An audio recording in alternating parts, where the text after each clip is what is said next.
Hey, this is Leland Bartlett with Ripboard Training Consulting. Here with part two of the process of building a relational database we will be importing into Microsoft Access 365. In the last video, we successfully built the products table, which was a challenge because of the bad data. In this video, we will be working on the other four tables to be built to make the database functionable. So we'll start with the customer locations table, then the customer orders table, then the customer list table, and finally the orders detail table. Enough chatting, let's get to work.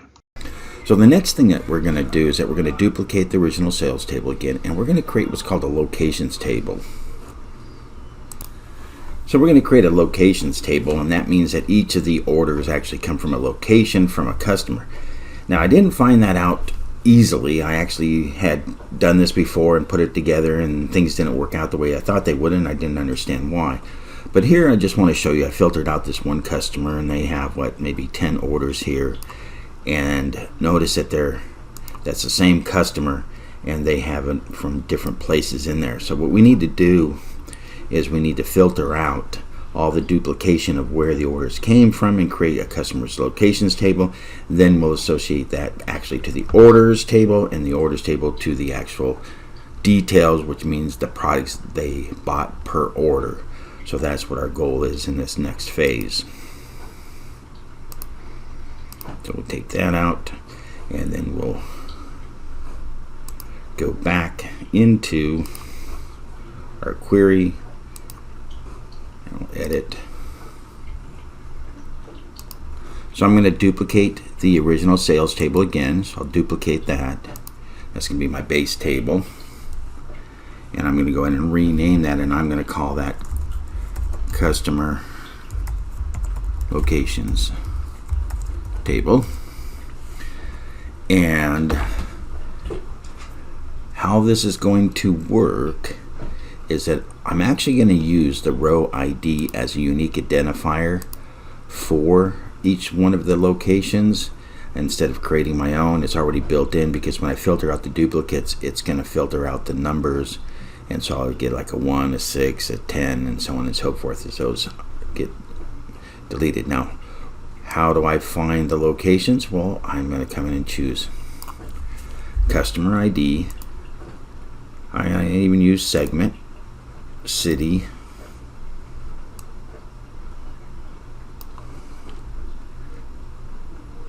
state, postal code,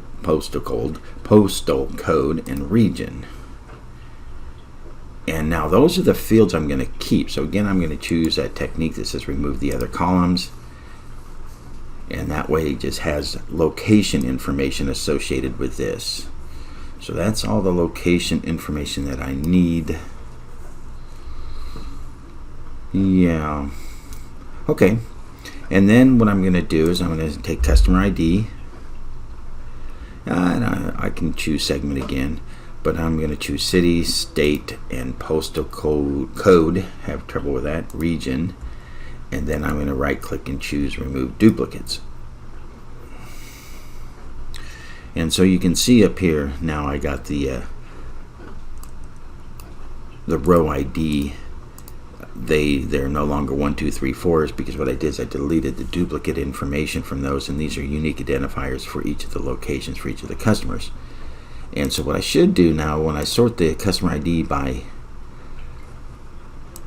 customer ID, sorted customer ID by ID, when I sort the customer ID ascending, what I should get over here, notice that I'm going to delete this just so we have a little extra space. Not delete, but remove it.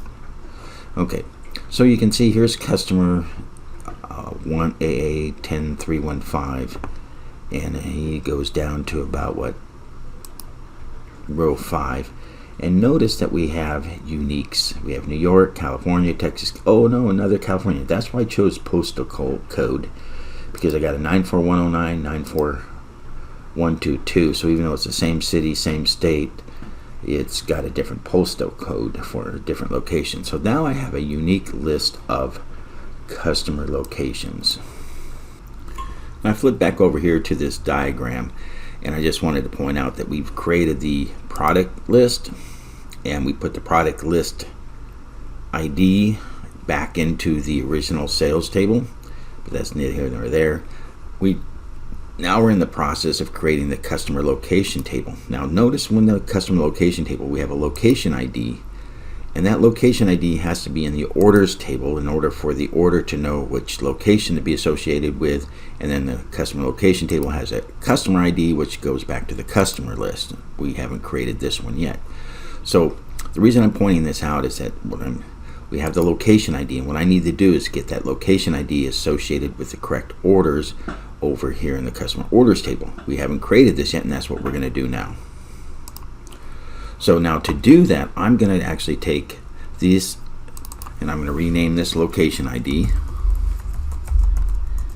Okay, and what I'm going to do is I'm going to attach this back to the original sales table and then use that as a base to create the orders table, because I will filter out from there, but I'll copy it as we've done before.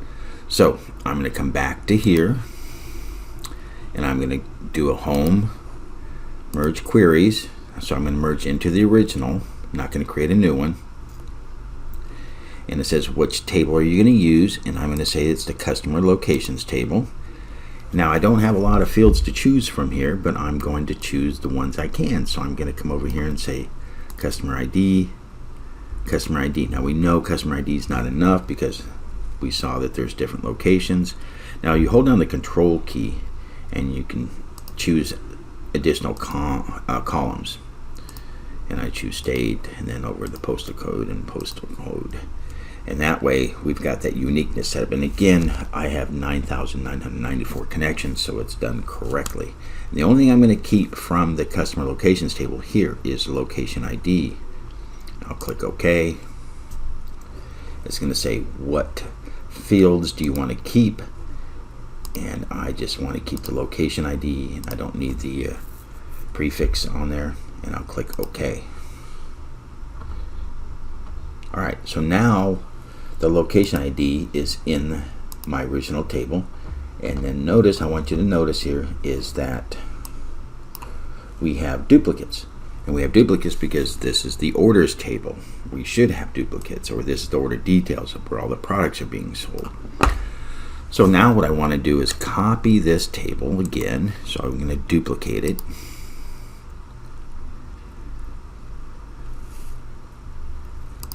And I'll rename this, and I'm going to call this the customer orders table.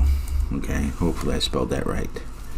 Let's actually make that a little bit easier. I usually just use TBL. There we go. All right, so now I have to decide what makes the order unique. Well, I don't need row ID because that's not in there. What's got to be unique is the customer order ID. That has to be unique in here, so I only can have one order of each. But what else do I want associated? I'm going to say order ID, order table, ship date, ship method, and then I have to go way here to the end, and I'm going to choose location. And nothing else is related to the order as long as I have location ID in there. So I'm going to say remove other columns. And there we go. So now we have an order ID, but we have duplicate orders. So I'm just going to click on order ID and say remove duplicates. And there we go. So now we have an orders table that can be connected back to the customer location table through the location ID, which can be related back to the customer through the customer ID. So, speaking of customers, maybe we should create a unique customer list. Now I actually can create it from the customer locations because I have that information. Well, no, I don't. Let's go back one more time because I needed the name of the customer, and that's not in here because I have customer ID that identifies it. So let's go back to our original table and we'll copy it.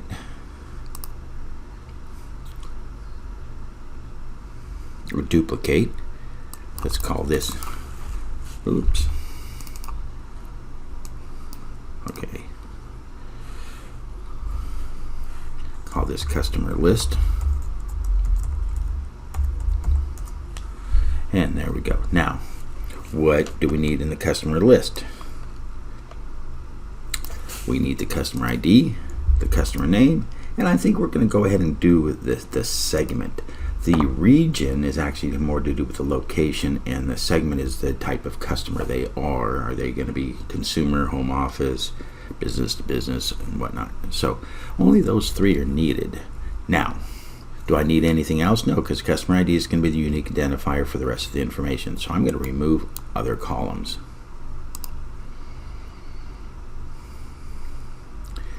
And via the customer ID, I'm just going to remove the duplicates.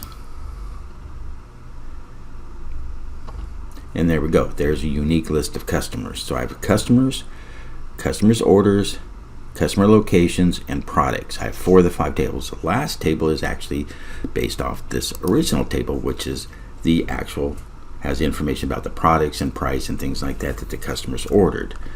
So I'm going to go ahead and duplicate that one more time.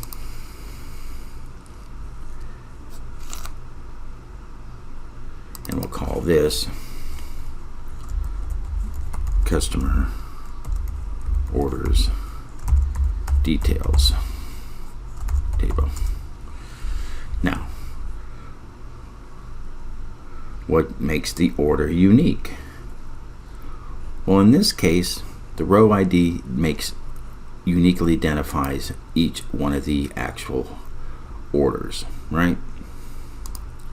So we have 1 through 9,994. Now, what else is in uniquely identifies the detailed order? It's going to be the order ID, because that's going to be in there as well.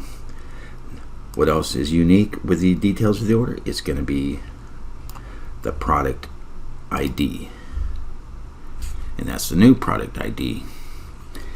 And these other ones I'm going to put in there. I oscillate back and forth because the way they built this doesn't make a lot of sense to me. They have sales, quantity, discount, profit, and it's not a price, but I'm going to include those because they are unique to the line item.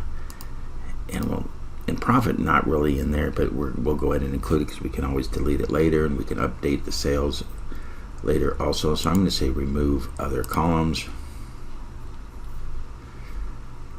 And so now we've got the row that uniquely identifies the orders, and then we see we're going to have duplicate orders in here because we have more than one product per order, right?